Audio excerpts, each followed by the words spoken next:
Assalamualaikum warahmatullahi wabarakatuh. Marhaban ya Istiqo. Di sini kami dari kelompok 6 yang beranggotakan 4 orang. Saya atas nama Hayatun Nufus, Ana Maulina. Saya Muhammad Falaksa. Dan saya Ahmad Safwani. Di sini kami akan membahas apa sih itu al-mafsil? Apa ya? Apa ya? Penasaran banget nih sebenarnya. Pasti kalian bertanya-tanya kan? Ayo kita bahas. Ya. Ya. Yes, Diko, sebelum mulai pelajaran hari ini, mari deh kita bedain dulu kalimat ini. Kucing makan tikus mati. Kucing makan tikus mati. Kucing makan tikus mati. Kasihan banget tikusnya. Itu semua disebut al-mafsil. Loh, yang mana tuh? Sebenarnya al-mafsil itu adalah jeda dalam sebuah kalimat. Nyawa sebuah kalimat akan sebergantung itu sama al-mafsil ini. Pasti kalian bertanya-tanya, apa sih itu tuh? Oke deh, nggak pakai lama. Yuk kita bahas. Teman, kali ini kita akan membahas 6 poin utama yang ada di al-mafsil. Yang pertama, pengertian al-mafsil. Yang kedua, jenis-jenis al-mafsil. Yang ketiga, fungsi al-mafsil dalam membedakan makna atau dalam perubahan makna. Yang keempat, korelasi al-mafsil dengan an-nabar. Yang kelima, al-mafsil dalam ilmu tajwid. Dan yang terakhir atau yang keenam adalah perbedaan al-mafsil dengan as-sakta. Waduh, banyak banget tuh Kak pembahasannya. Gampang.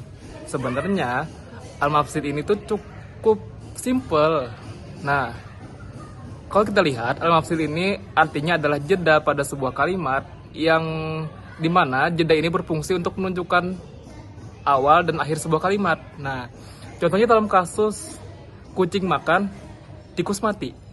Nah, pada kasus ini al-mafsil itu terletak pada tanda komanya. Nah, jadi tanda koma ini menunjukkan kalau bahwasanya ada dua kejadian nih sebenarnya, ada kucing makan dan tikus yang mati. Nah gitu. Jadi pembahasan itu simple kok. Sekarang kita masuk ke pengertian. Kira-kira apa sih al-mafsil itu? Secara terminologi fonetik, al-mafsil adalah fenomena bunyi yang menandai batas atau pemisah antara satuan-satuan linguistik dalam rangkaian tuturan. Secara harfiah, ia berasal dari kata fasola, yang berarti memutus atau memisahkan. Dalam rangkaian ilmu al-aswat, al-mafsil berfungsi sebagai spasi auditif atau jeda suara yang membantu pendengar mengenali di mana sebuah kata berakhir dan kata berikutnya dimulai. Bayangkan, saat seseorang berbicara sangat cepat, jika tidak ada jeda atau tanda pemisah, kata-kata bisa terdengar menyatu sehingga sulit untuk dipahami. Nah, al-mafsil membantu memisahkan bunyi-bunyi tersebut agar maknanya lebih jelas. Tanda-tandanya al-mafsil, aliran bunyi dalam bahasa Arab akan terdengar seperti satu rangkaian panjang yang sulit diidentifikasi maknanya.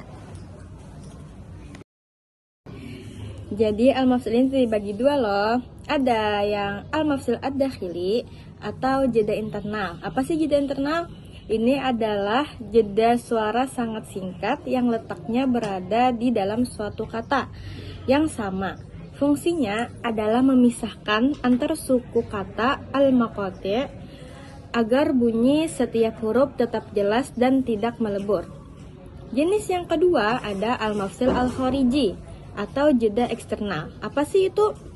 Yaitu jeda suara yang posisinya berada di antara dua kata yang bersebelahan. Jeda ini modelnya ada dua, yaitu jeda terbuka atau mafsil maftuh yang terdengar jelas, dan jeda tertutup mafsil mughlaq atau yang diucapkan menyambung tanpa jeda.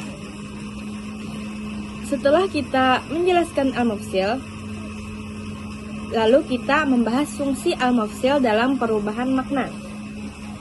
Fungsi al-mafsil dalam perubahan makna yaitu penempatan jeda yang berbeda pada susunan huruf yang sama akan menghasilkan arti yang berbeda. Contohnya ada pada cara pengucapan kalimat anta muham yang bertuliskan anta muhamin. Jika diberi jeda setelah subjeknya yaitu anta, maka maknanya menjadi kalimat pernyataan. Artinya, kamu adalah seorang pengacara. Dan ada catatan untuk fungsi ini, perubahan jeda yang menjadi singkat dengan intonasi tertentu malah membuat kalimat pernyataan tadi menjadi kalimat pertanyaan. Nah, sekarang kita akan masuk pada korelasi antara al-mafsil dan an-nabar. Nah, sebenarnya dengan pembahasan sebelumnya, al-mafsil ini sebenarnya berkorelasi dengan an-nabar loh, gitu. Anggapannya, kalau misalnya al-mafsil tanpa an-nabar itu kayak ada yang kurang gitu. Nah, jadi kita akan bahas nih hubungan erat antara jeda suara al-mafsil dan tekanan suara an-nabar. Sebelum mengambil jeda, pembicara biasanya memberikan intensitas atau tekanan suara lebih tinggi pada suku kata terakhir sebelum pemisahan dilakukan. Nah, buat apa sih sebenarnya ini dilakukan? Nah, hal ini memberikan sinyal bunyi kepada pendengar bahwa sebuah kata telah berakhir. Nah, jadi sebelum jeda, itu biasanya ada penekanan di kata terakhir. Sehingga bunyi sebuah kalimat itu menjadi lebih jelas bahwa kalimat ini akan berakhir diucapkan oleh si pembicara begitu. Jeda suara saat kita berbicara tidak bisa dipisahkan dari peran an-nabar atau tekanan suara. Secara teknis, sebelum kita melakukan jeda suara, secara alami kita akan memberikan tekanan suara yang lebih kuat pada suku kata terakhir. Nah, penekanan pada suku kata terakhir ini sebagai sinyal bahwa kita ini ingin mengakhiri sebuah pembicaraan atau sebuah kalimat yang kita bicarakan pada saat itu untuk berpindah kepada makna selanjutnya. Jadi, misalnya kita akan berbicara, apakah kamu sudah makan? Lain misalnya kayak apakah kamu sudah makan? Itu berbeda karena tidak ada penekanan di dalamnya. Nah, ketika saya bilang apakah kamu sudah makan, maka ada penekanan di kata sudah makan. Maka itu akan mengandung makna kalau saya sudah berhenti untuk berbicara dan bertanya apakah kamu sudah makan. Misalnya saya berbicara apakah kamu sudah makan. Tidak ada jeda, tidak ada an-nabarnya di situ. Jadi keduanya itu sama-sama penting sehingga tidak bisa dipisahkan karena nyawa dari sebuah kalimat itu ada pada dua unsur ini, yaitu al-mafsil dan juga an-nabar begitu. Nah, selanjutnya kita masuk dalam pembahasan selanjutnya, yaitu al-mafsil dalam tajwid. Nah, bagi teman-teman yang belum tahu, al-mafsil itu juga ada loh dalam tajwid. Nah, konsep al-mafsil berhubungan erat dengan aturan waqaf dan wasal dalam ilmu tajwid. Nah, jadi kalau teman-teman menemukan tanda-tanda baca di tanda-tanda seperti huruf qaf, huruf shad di Al-Qur'an yang kecil di atas. Nah, itu adalah tanda waqaf. Nah, ini adalah salah satu bentuk penerapan al-mafsil dalam Al-Qur'an bagi teman-teman yang belum tahu. Nah, jadi atur al-waqaf atau berhenti membaca merupakan bentuk dari jeda terbuka. Sementara al-wasal atau menyambung bacaan merupakan bentuk dari jeda tertutup.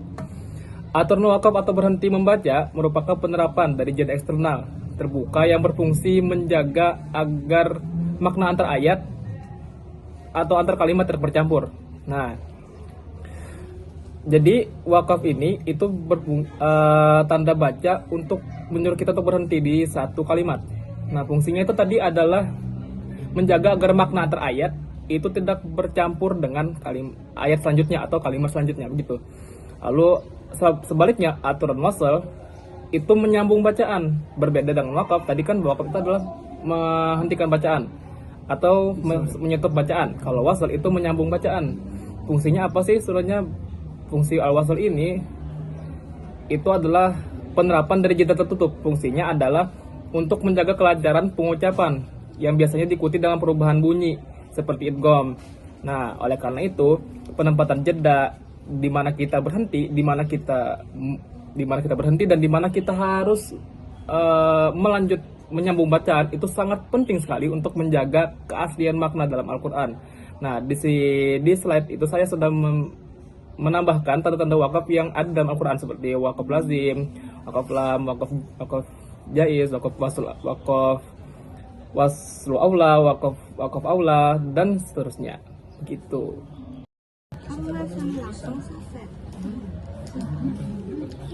Selanjutnya, kita akan masuk ke pembahasan perbedaan antara al-mafsil dengan as-saktah.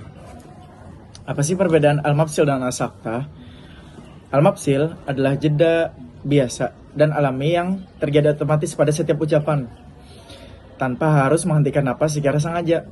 Sedangkan as-saktah adalah berhenti sejenak dalam durasi waktu tertentu dengan sengaja tanpa mengambil napas yang baru.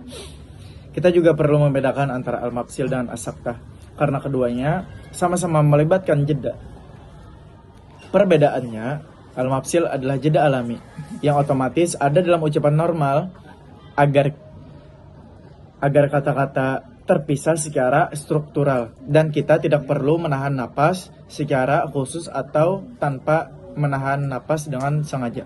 Sedangkan as-saktah adalah jeda khusus yang disengaja. Kita berhenti membaca selama beberapa detik, namun dengan syarat tidak boleh mengambil napas baru. Saktah biasanya digunakan untuk tujuan penekanan arti tertentu atau mencegah bercampurnya dua makna yang bertolak belakang. Nah teman-teman, setelah kita udah membahas panjang lebar nih kan tentang al-mafsil, maka kita masuk ke pembahasan terakhir atau kesimpulannya nih. Kesimpulannya, al-mafsil adalah unsur penting yang memisahkan unit-unit bunyi agar bahasa Arab yang diucapkan terdengar jelas dan teratur. Ketepatan dalam memisahkan atau menyambung kata bukan hanya berpengaruh pada kejelasan suara, melainkan juga menjaga keakuratan pesan kalimat yang disampaikan oleh pembicara. Oleh karena itu, bagi kita pembelajar bahasa Arab, sangat penting untuk melatih ketepatan dalam menempatkan jeda agar ucapan kita lebih fasih dan mudah dipahami dengan benar. Sekian penjelasan dari kami. Semoga penjelasan kami dapat dipahami dan menjadi manfaat. Wassalamualaikum warahmatullahi wabarakatuh. One is the loneliest number that you'll ever do. Two can be as bad as one. It's the loneliest number since the number one.